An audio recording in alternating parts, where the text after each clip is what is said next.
Hello friends, कैसे हैं आप सब लोग। और आज एक बहुत बड़ी खुशखबरी एजुकेशन सिस्टम में पूरी तरीके से बदलाव कर दिया है मोदी सरकार की तरफ से। 34 इयर्स के बाद ये फैसला सुनने को मिला है हमें। लास्ट टाइम जो बदलाव हुआ था वो 1986 में राजीव गांधी एसोसिएशन द्वारा किया गया था और उसके बाद ये आज बदलाव हुआ है। अब क्या क्या बदलाव हुए हैं इस पॉलिसी में, जिससे बिल्कुल पढ़ाई लिखाई करने का तरीका बिल्कुल बदल जाने वाला है स्टूडेंट्स के लिए। और पेरेंट्स को भी इस बात के बारे में जानना बहुत ज़रूरी है कि क्या क्या चेंजेस हुए हैं एजुकेशन सिस्टम में। तो इसको ध्यान से वीडियो को अंत तक देखिएगा और एक एक चीज़ को समझने की कोशिश कीजिएगा। अभी तक क्या होता था कि 10th तक सभी बेसिक सब्जेक्ट्स पढ़े जाते थे। 11th में आप स्ट्रीम तय करते थे, कॉमर्स में जाना है, ह्यूमैनिटी या साइंस में जाना है। और उसके बाद आप ग्रेजुएशन करते थे 3 साल की और फिर पोस्ट ग्रेजुएशन करते थे। लेकिन अब इस सिस्टम को पूरा बदल दिया गया है और अब इस सिस्टम को 5+3+3+4 के फॉर्मेट में चेंज कर दिया गया है।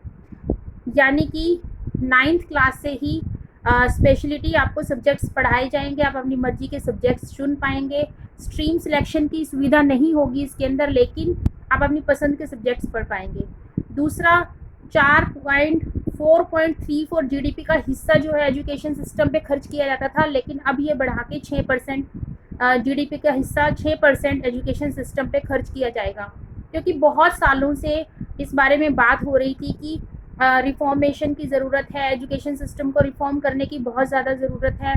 पुराने ढर्रे पे बच्चे पढ़ रहे हैं, टेक्नोलॉजी बहुत चेंज हो चुकी है और अगर एजुकेशन सिस्टम में बदलाव नहीं हुआ तो ऐसे ग्रेजुएट और पोस्ट ग्रेजुएट तैयार होंगे देश में आने वाले टाइम में, जिनका कोई यूज़ होने वाला नहीं है। तो ये बहुत अच्छा फैसला आया है सरकार की तरफ से। और दूसरा क्या होगा कि there is no rigid separation between science and art stream. यानी कि अगर आप फिज़िक्स पढ़ रहे हैं और फिज़िक्स के साथ आपको कोई आर्ट का सब्जेक्ट पढ़ना है तो वो आप पॉसिबल हो पाएगा। अब ऐसा नहीं है कि साइंस के सब्जेक्ट पढ़ रहे हैं तो सिर्फ साइंस के ही सब्जेक्ट ले सकते हैं, आप उसमें ऐड ऑन अपनी पसंद से कर पाएंगे। अगला बड़ा फैसला है कि हर छोटे बच्चे को एक स्किल सिखाई जाएगी। बहुत ज़रूरी थी ये चीज़ और हम लोग भी अपनी एकेडमी रन करते हैं और उसमें ये चीज़ बार बार पेरेंट्स को समझाई जाती है। लेकिन अभी गवर्नमेंट ने भी फैसला ले लिया है कि स्किल डेवलपमेंट होना बहुत ज़रूरी है बच्चों में। अगर स्किल नहीं है तो कई बार डिग्रीज़ हमारे काम नहीं आती। तो स्किल डेवलपमेंट सिखाई जाएगी, कोई ना कोई स्किल सिखाई जाएगी और उसका किसी ना किसी जैसे किसी कारपेंटर के पास जाके या किसी शॉपकीपर के पास जाके 2-3 महीने बच्चे को काम करना होगा। वो काम सीखने के लिए उसकी प्रैक्टिस करनी होगी, क्योंकि अगर मान लो बाय चांस उसको जॉब ना मिले तो वो अपना कोई काम शुरू कर सकता है। उसके बाद national education technology forum develop किया गया है जो एजुकेशन सिस्टम के मेन हिस्सों के ऊपर काम करेगा।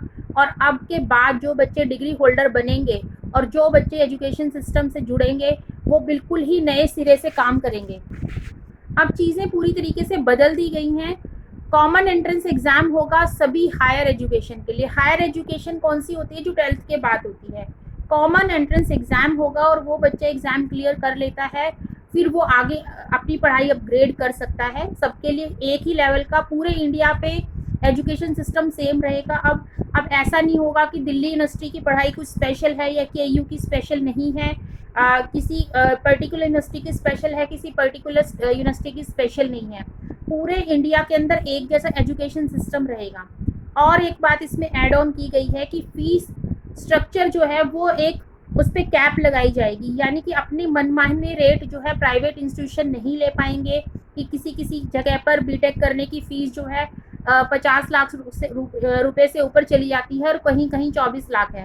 तो एक कैप लगाई जाएगी और उस कैप के अंडर, जैसे कैप क्या होता है, एक लेवल हो जाएगा कि 25 से 30, 25 से 35 या 15 से 20, उसी कैप के अंदर अंदर आपको फ़ीस स्ट्रक्चर रखना पड़ेगा। ये बहुत अच्छा, बहुत बढ़िया फैसला है। कोडिंग सिखाई जाएगी बच्चों को क्लास 6 से। कोडिंग बहुत ज़रूरी है बच्चों के लिए सीखनी, क्योंकि आजकल जो हमारा पूरा एजुकेशन सिस्टम है या जितनी भी नई टेक्नोलॉजी आ रही है कोडिंग बेस्ड है। अगर बच्चों को कोडिंग सिखाई जाएगी तो बहुत इम्प्रूवमेंट आ जाएगी और वो बहुत ज़्यादा उनका स्किल डेवलप होने वाला है। और अलग अलग लैंग्वेज में ई कोर्सेज़ की सुविधा जो है होगी। यानी कि जो तमिलनाडु के बच्चे हैं वो तमिल भाषा में अपने कोर्सेज़ कर सकते हैं, रीजनल लैंग्वेज के साथ जो है उनके कोर्सेज़ होंगे।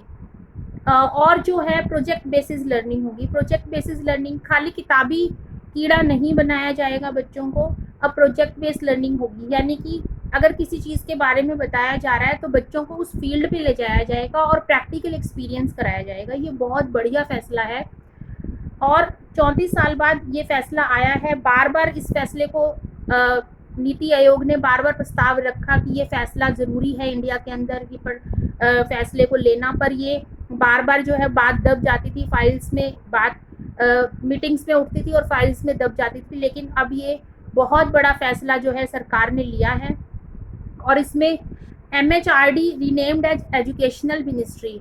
अब मानव संसाधन, जो मानव संसाधन का डिपार्टमेंट था उसको शिक्षा विभाग के नाम से जाना जाएगा। 1986 से पहले भी इसको शिक्षा विभाग के नाम से जाना जाता था, लेकिन राजीव गांधी जी फाउंडेशन के द्वारा इसको 1986 में इसका नाम बदलकर मानव संसाधन जो है डिपार्टमेंट रख दिया गया था। लेकिन उसको दोबारा से शिक्षा विभाग, क्योंकि ये एक मानवीय तौर पे चीज़ सही नहीं है कि कोई भी इंसान जो है संसाधन नहीं हो सकता। तो बहुत ज़्यादा चेंजेस आए हैं और मैं चाहती हूँ कि आप वो सारे चेंजेस के बारे में पढ़ें और जानें और इस चीज़ को नए सिस्टम के साथ अडेप्ट करने की कोशिश करें। अब जो है सब कुछ बदल जाने वाला है इंडिया के अंदर। अब जो बच्चे हमारे तैयार होंगे वो स्किल बेस्ड लर्नर्स होंगे और वो बहुत अच्छा अर्न करेंगे और उससे हमारे देश का फ्यूचर बहुत ब्राइट होने वाला है। तो ये बहुत लेटेस्ट न्यूज़ है जो मुझे आप लोगों तक पहुंचानी थी। कृपया इस वीडियो को ज़्यादा से ज़्यादा शेयर करें, ज़्यादा से ज़्यादा लोगों तक पहुंचाएं ताकि ज़्यादा से ज़्यादा लोगों को इस बारे में पता चल पाए। धन्यवाद मेरी वीडियोस देखने के लिए और इसको फॉरवर्ड करने के लिए। Thank you so much.